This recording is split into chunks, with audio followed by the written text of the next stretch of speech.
there's a lot of hype. When are they going to? And they go, it'll happen. It'll happen. And what happened was a lot of quarterbacks were getting rid of the ball, so they weren't completing passes. But so it was still effective for the defense. But they're walking around campus and going, All-Americans, you guys have 1 sack. What's up? That's got to be tough. I know, and I guarantee you, Mac Brown and the offensive staff, they want to start a lot earlier than game 6, and especially for Manny Diaz. He knows the talent he has on those defensive ends with Okafor, and he knows the capability they have. Jeffcoat, I mean, they've got to get it started right out of the gate. Don't wait for the first few opponents and kind of get comfortable.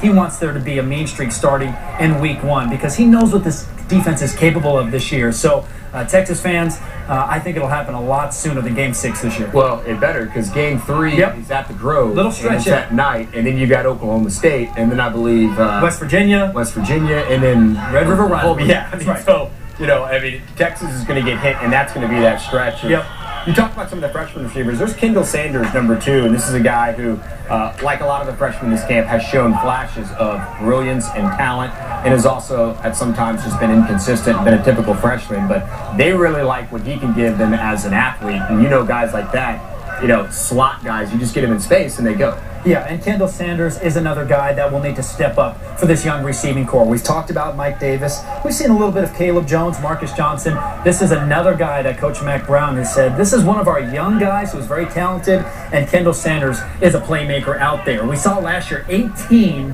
freshmen played last year. And Coach Brown said just as many, if not more, will contribute this year. So there's going to be a lot of they're going to depend on a lot of these young guys this year to contribute and to contribute early. That was a nice catch by John Harris right there. He secured that ball, and Harris is a guy they expect to really see a lot of. That's why you don't let the ball get into your body. Do you see how we went out and really grabbed that ball? And young receivers, they let it get into their body, which allows a DB to come and knock it down. That's a perfect example. You got to go out and grab that, extend those arms. That's what make the top receivers in the game special, because they don't wait for it to get into their body. I know you don't like gators, but I know all quarterbacks don't like gator arms. That's right. Get out there and help me out a little bit. And Deshaun Hales did that. It's Kenny Vaccaro matched up with Marcus Johnson. That's a tough matchup for the true freshman.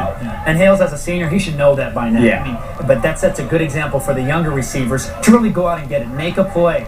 This may just be practice, but this is your competitive session right now. I mean, look at the jam right there. You're going to have to earn everything you get when you're going up against defensive backs like Diggs, like Bindum.